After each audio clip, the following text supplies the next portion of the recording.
I stood in my living room, staring at the empty shadow box where my son's marine dress blues had been displayed just hours before. The glass was shattered, the frame was broken, and inside, where the pristine uniform should have been, there was nothing but emptiness. My hands trembled as I held the security footage on my phone. I watched strangers in HOA polo shirts force their way into my home. I watched them rip the sacred uniform from its place of honor. I watched them carry it away like garbage. But what I saw next made my blood turn to ice. The HOA maintenance yard, a burned barrel, and my son's dress blues, the uniform he earned through months of hell at Paris Island, being thrown into the flames like trash. They had no idea what they had just unleashed. Because when you burn a Marine's dress blues, you do not just destroy fabric and buttons. You declare war on the entire United States Marine Corps. 3 months ago, I was the proudest parent in America. My son Jake had just graduated from Marine Corps boot camp at Paris Island.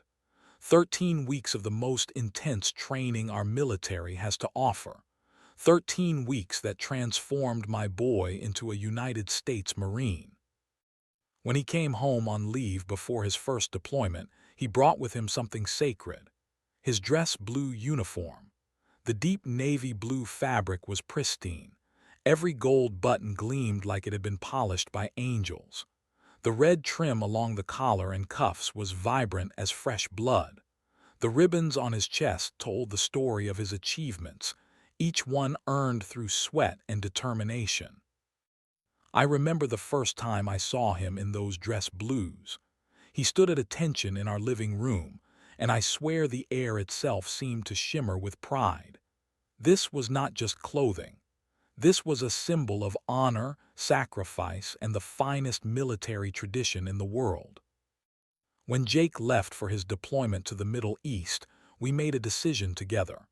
We would display his dress blues in a shadow box by our front window, not as decoration, but as a tribute, a reminder to our community that heroes live among us, that freedom has a price, and that some young people still choose to pay it. The shadow box was perfect. Mahogany wood frame with museum-quality glass. The uniform was mounted with care, every crease sharp, every detail visible. We positioned it where the morning sunlight would catch the gold buttons and make them sparkle like stars. For the first few weeks, it was beautiful. Neighbors would stop during their evening walks to admire the display.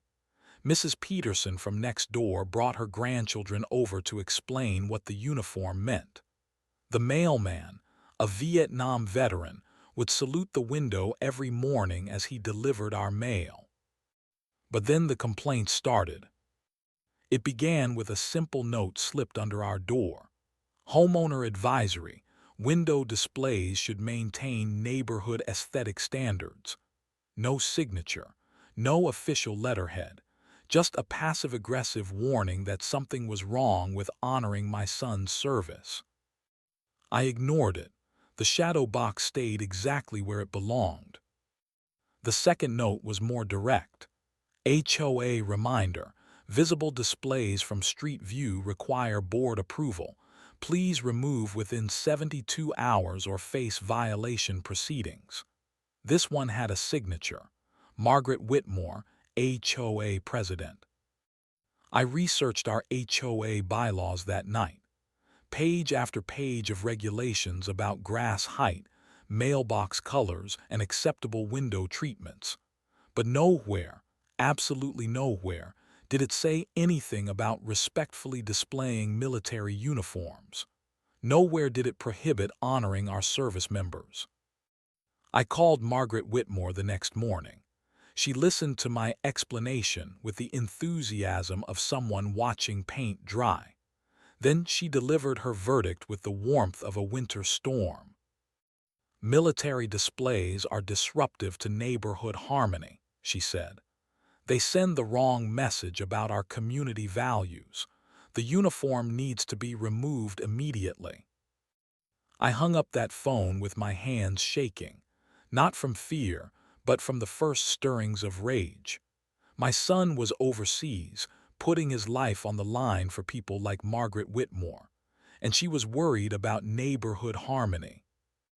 The final ultimatum arrived 3 days later. Official HOA letterhead. Legal language. 48 hours to remove the dress blues or face immediate violation proceedings, daily fines, and potential legal action. I read that letter 3 times. Each time, the words seemed more insulting, more cruel. They wanted me to hide my son's service like it was something shameful. They wanted me to take down the one thing that reminded me every day why I was proud to be his father. That night, I made a decision that would change everything.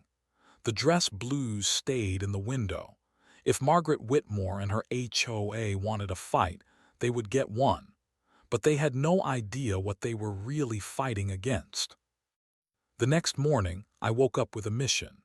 If the HOA wanted to play hardball, I needed to understand the rules of the game.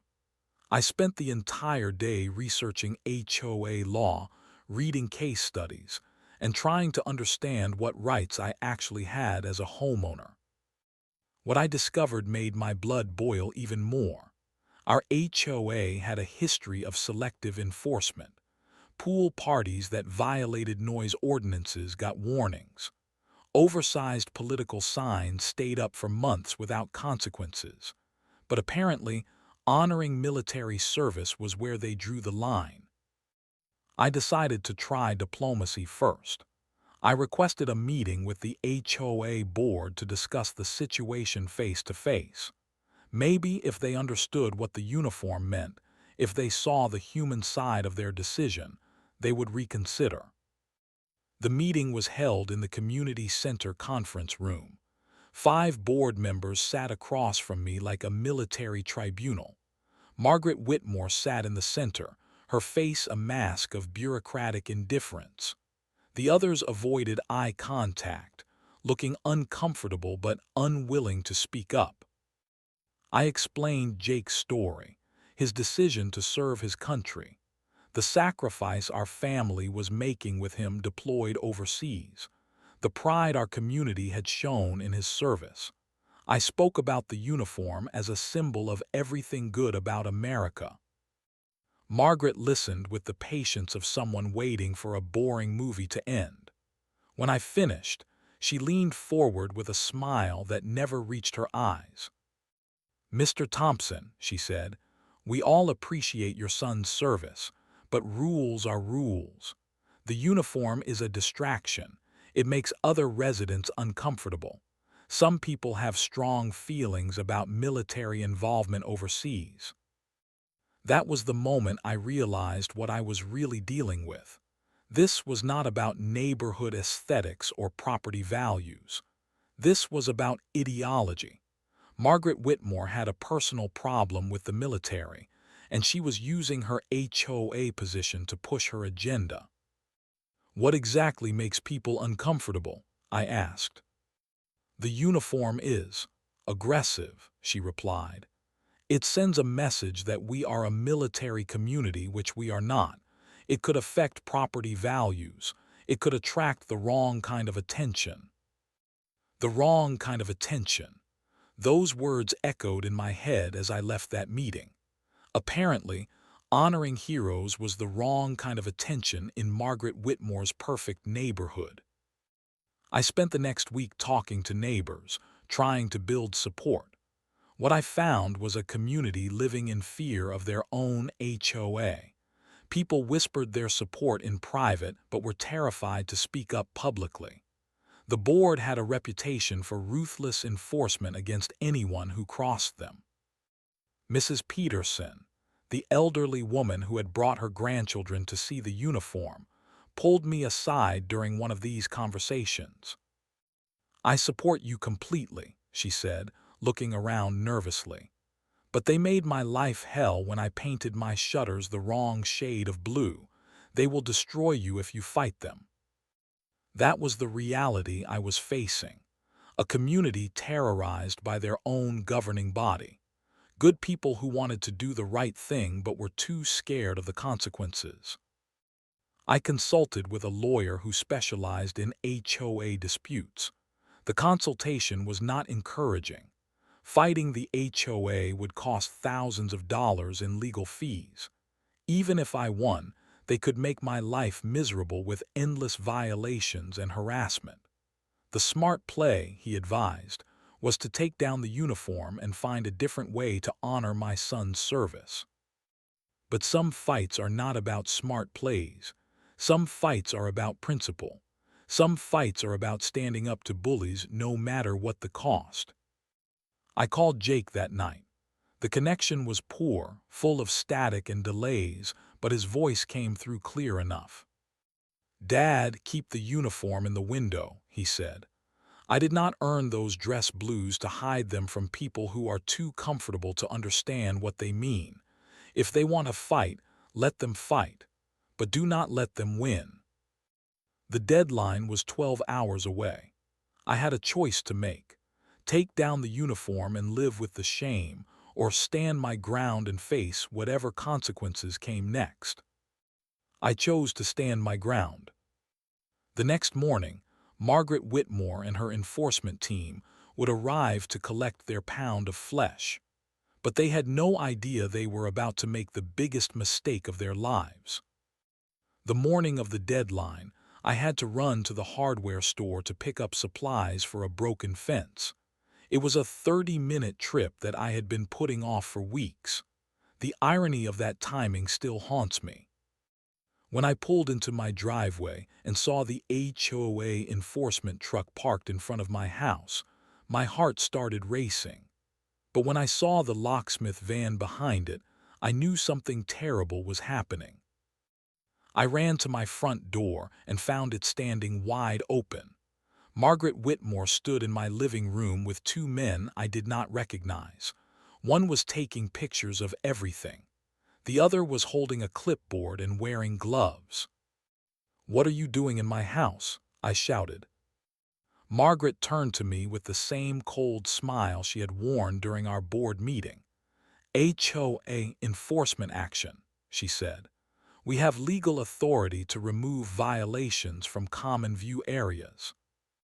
"This is breaking and entering," I said, pulling out my phone to call the police.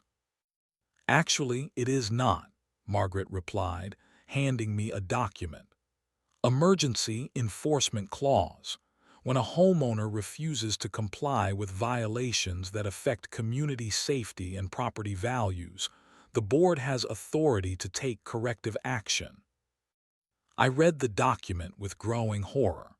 Buried in the fine print of our HOA agreement was a clause that gave the board the right to enter homes to remove immediate threats to community standards.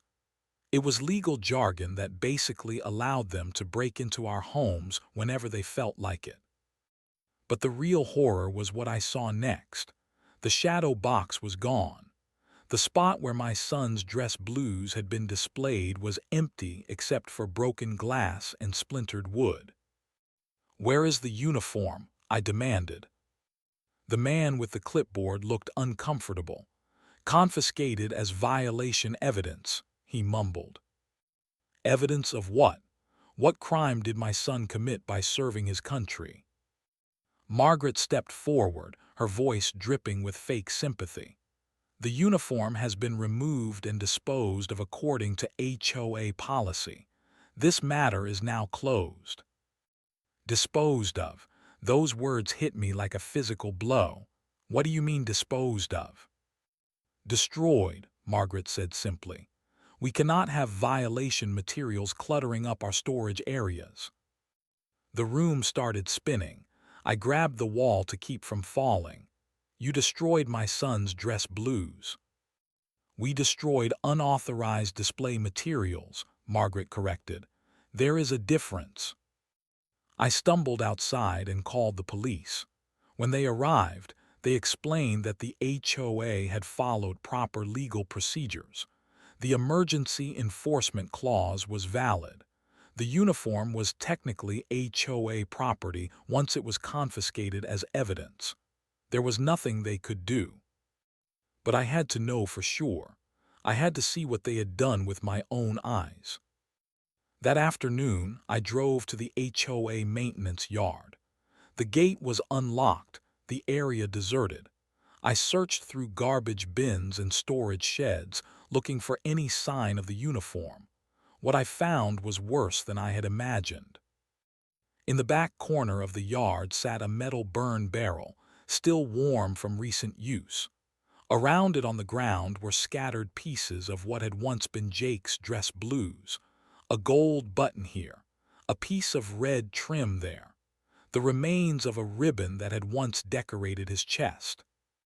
I fell to my knees and gathered up the pieces with shaking hands. These were not just scraps of fabric and metal.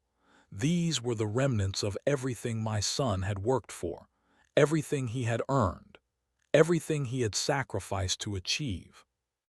Margaret Whitmore and her HOA had not just destroyed a uniform. They had desecrated something sacred. They had taken a symbol of honor and courage and burned it like garbage. I sat in that maintenance yard for an hour, holding the pieces of my son's dress blues and crying like I had not cried since he was born. But somewhere in that grief, something else was growing, something cold and hard and dangerous. That night, I had to make the hardest phone call of my life. I had to tell my son, deployed thousands of miles away fighting for our freedom, that his dress blues had been destroyed by the very people he was sworn to protect. The connection was clearer than usual. I could hear the pain in Jake's voice as I explained what had happened. When I finished, there was a long silence. "Dad," he finally said, "they just made a very big mistake." "What do you mean?" "You do not burn a Marine's dress blues and walk away. You just do not do that. I am going to make some phone calls." Something in his voice made me shiver. It was not anger. It was something much more dangerous. It was the voice of a United States Marine who had just been personally insulted. Margaret Whitmore thought she had won. She thought she had taught me a lesson about challenging authority. But she had no idea what kind of storm she had just unleashed. The first phone call came at 6 in the morning, 3 days after Jake learned what had happened to his dress blues. It was from a Marine sergeant I had never met, calling from Camp Pendleton in California. "Mr. Thompson, my name is Sergeant Rodriguez. I served with your son in training. I heard about what happened to his dress blues. Sir, I want you to know that every Marine in this unit is absolutely furious about this." Before I could respond, he continued, "We have been talking to other units, other bases. Word is spreading fast. What they did to your son's uniform, sir, that is not something the Marine Corps takes lightly." Over the next 24 hours, my phone did not stop ringing. Marines from bases across the country called to offer support. Veterans from my own community reached out with encouragement. The story was spreading through military networks faster than wildfire. But the call that changed everything came from a colonel at Marine Corps headquarters in Washington, D.C. His voice was calm, professional, and absolutely terrifying in its implications. "Mr. Thompson, I am Colonel Martinez, Marine Corps Legal Division. We have been made aware of the destruction of your son's dress blues by civilian authorities. I need you to understand something very clearly. Those dress blues are not just clothing. They are officially issued military property. Destroying them may constitute a federal crime." My hands were shaking as I took notes. What kind of crime?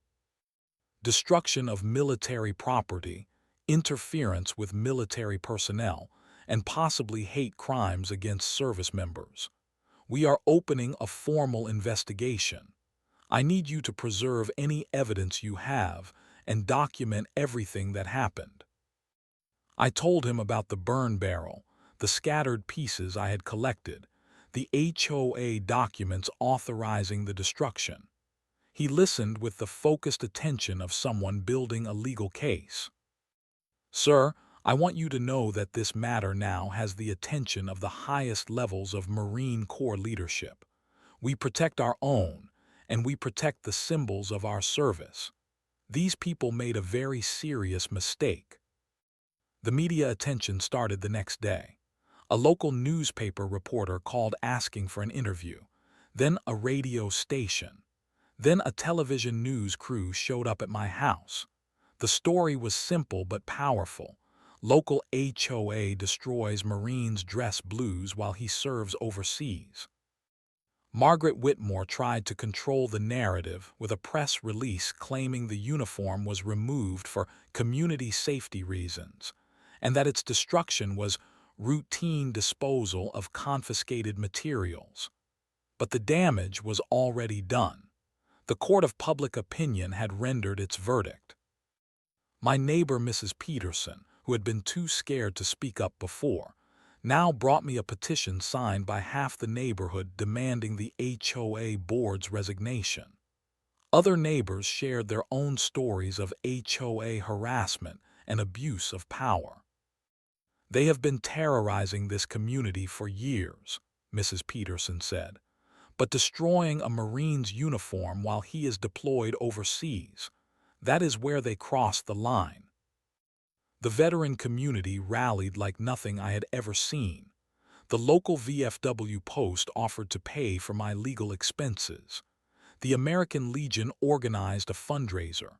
Vietnam veterans, Gulf War veterans, Iraq and Afghanistan veterans all came together with one message: this stops now. But the most powerful moment came when I received a video call from Jake's unit in the Middle East. 30 Marines in full dress blues, standing at attention in formation. Jake stood in the center, his face serious but determined. "Dad," he said, "I want you to see what the Marine Corps family looks like when someone attacks one of us. Every one of these Marines volunteered to be part of this video. Every one of them is willing to come home and stand with our family." The Marine behind Jake stepped forward. "Mr. Thompson, I am Gunnery Sergeant Wilson. I have been a Marine for 15 years. I have served in Iraq, Afghanistan, and 3 other deployments. I have never seen our Corps more united about anything than we are about this." Another Marine spoke up. "Sir, they burned our brothers' dress blues. They burned a symbol of everything we fight for. That is not just an attack on your son. That is an attack on every Marine who ever wore the uniform." The video ended with all 30 Marines saluting in unison. Not to me, but to the empty space where Jake's dress blues should have been displayed. It was the most powerful moment of my life.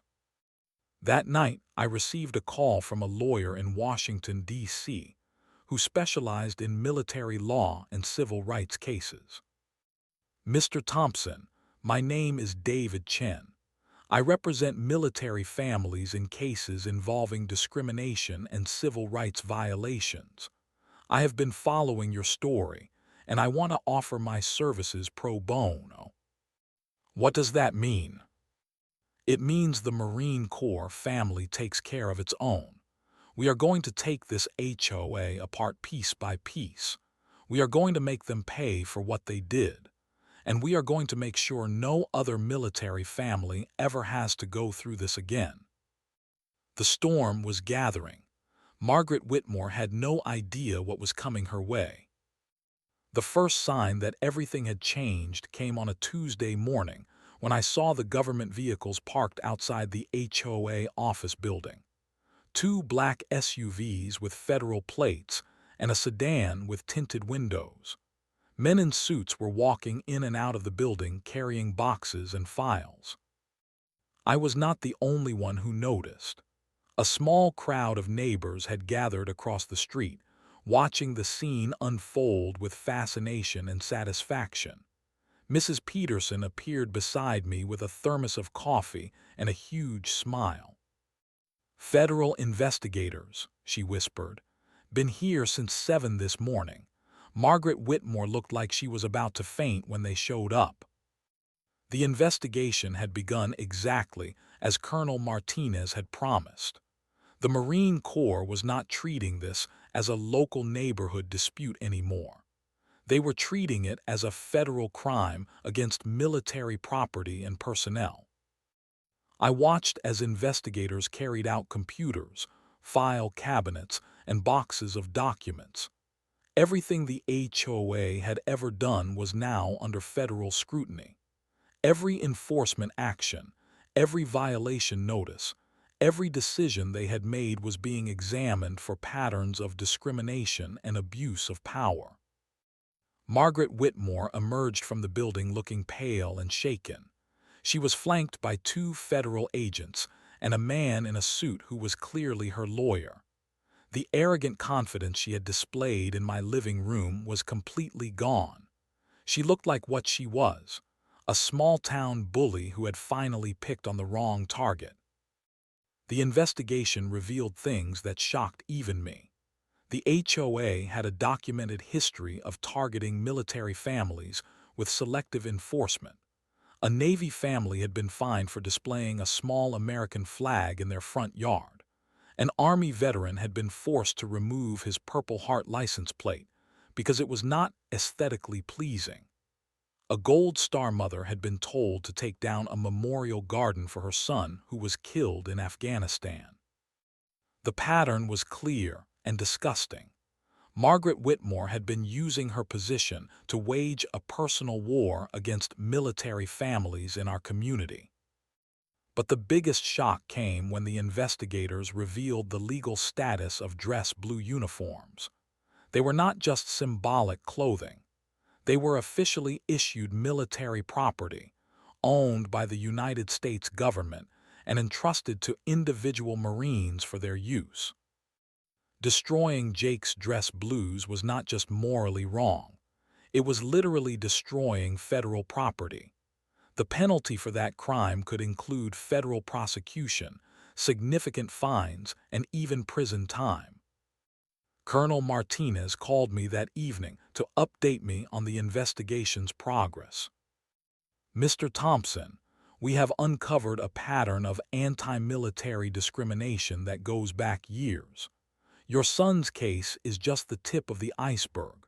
We are looking at federal civil rights violations, destruction of government property, and conspiracy charges." What happens next? Next, we make an example of them. We show every HOA in America that targeting military families has serious consequences. We show them that when you attack one Marine, you attack the entire Corps. The community response was overwhelming. Local Marine recruiters organized a rally at our house to show support for Jake and other deployed service members. Veterans from across the state drove to our neighborhood to participate. On the day of the rally, I watched from my front window as hundreds of people gathered on my street. Marines in dress blues, veterans in military jackets covered with patches and medals, Gold Star families carrying pictures of their fallen sons and daughters, active duty service members who had taken leave to attend.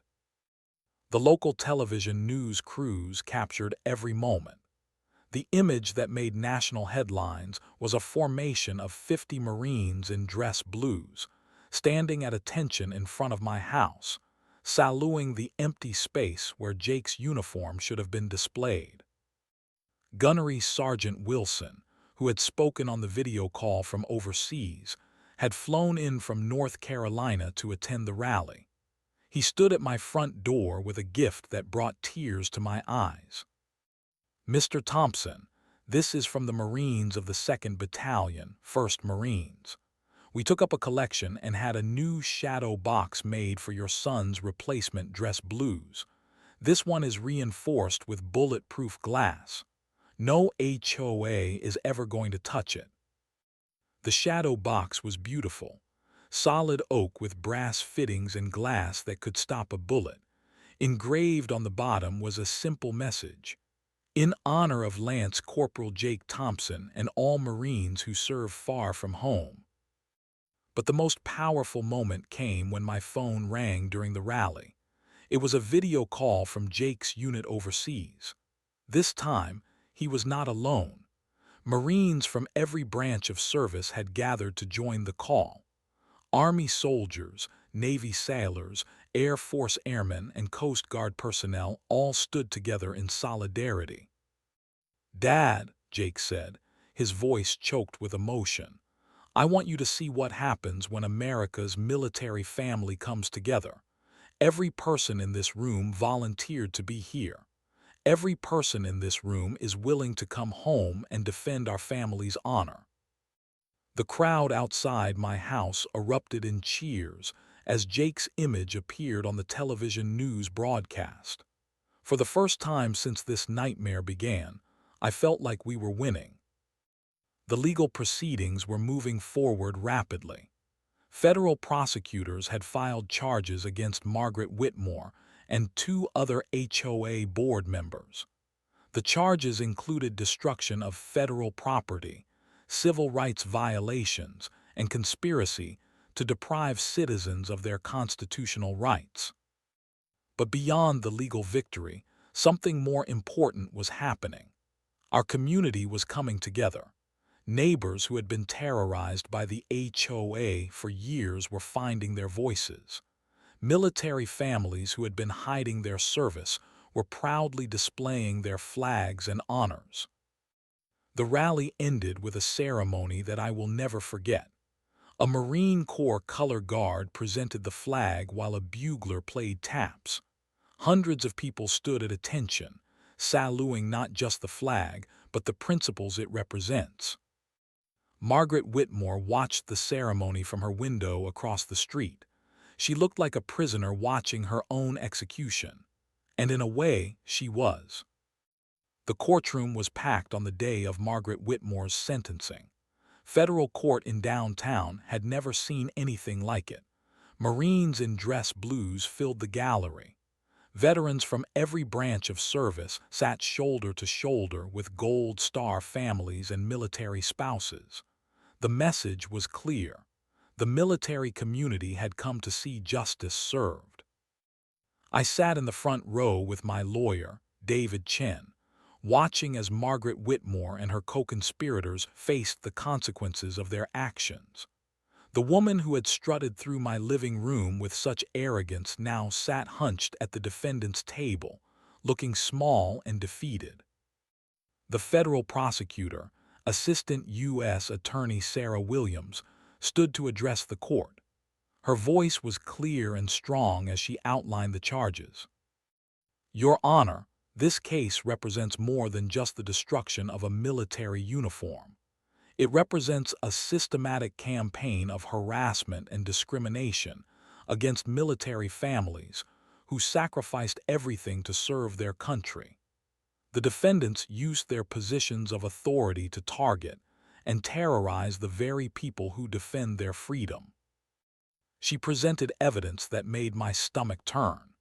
Internal HOA emails showing Margaret Whitmore specifically targeting military families. Meeting minutes where she referred to military displays as militaristic propaganda. Communications with board members planning to cleanse the community of military influence. The destruction of Jake's dress blues was not an isolated incident. It was the culmination of years of deliberate discrimination and hatred. When it came time for impact statements, Colonel Martinez stood to represent the Marine Corps. His dress blue uniform was perfect, his bearing commanding. When he spoke, his voice carried the authority of the entire United States military. "Your Honor, the defendants destroyed more than fabric and buttons.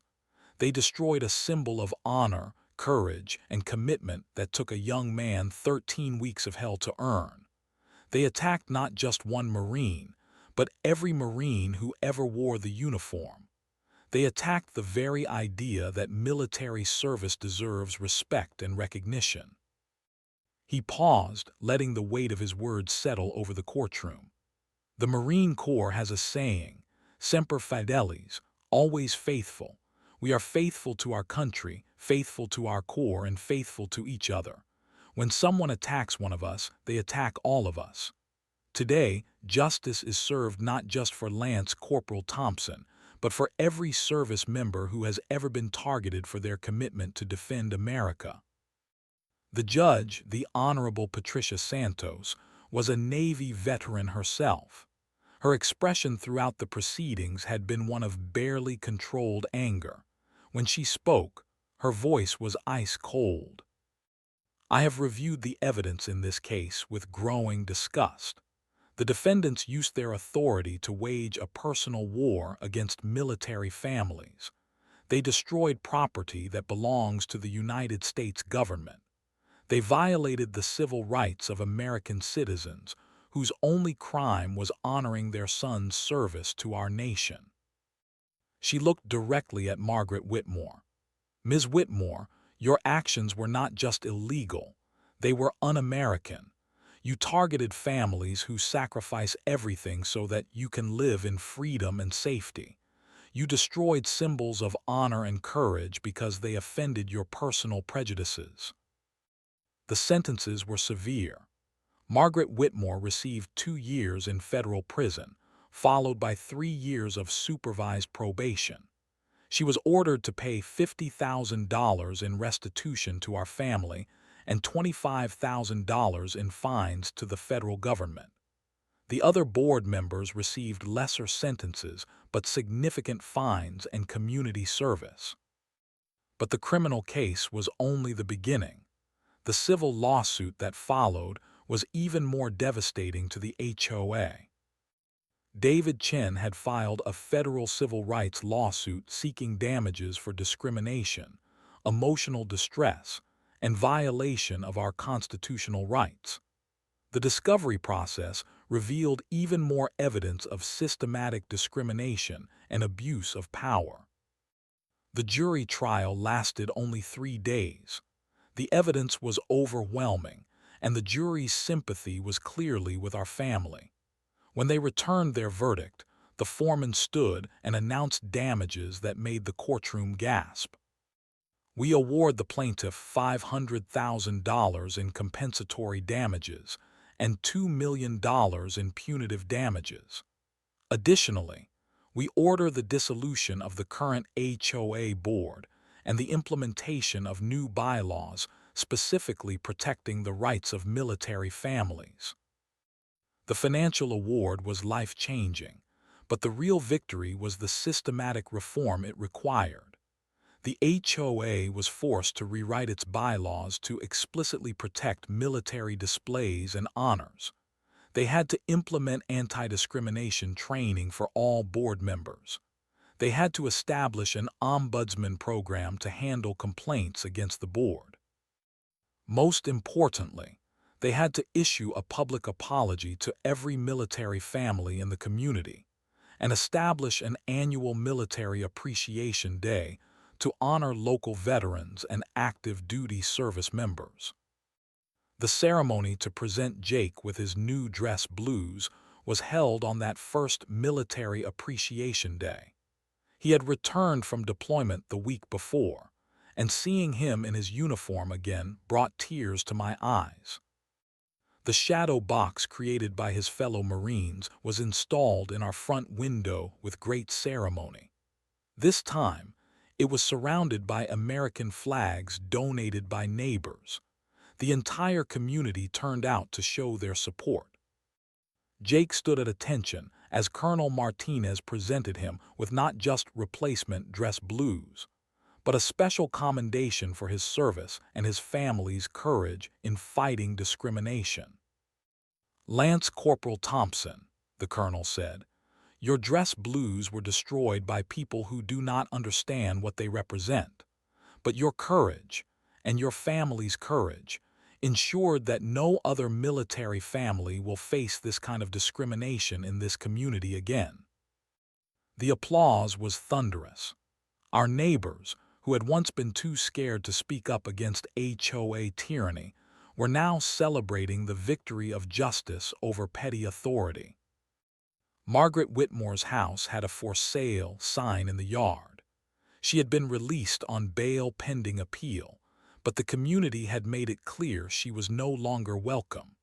The woman who had once ruled our neighborhood with an iron fist was now a pariah, destroyed by her own hatred and prejudice.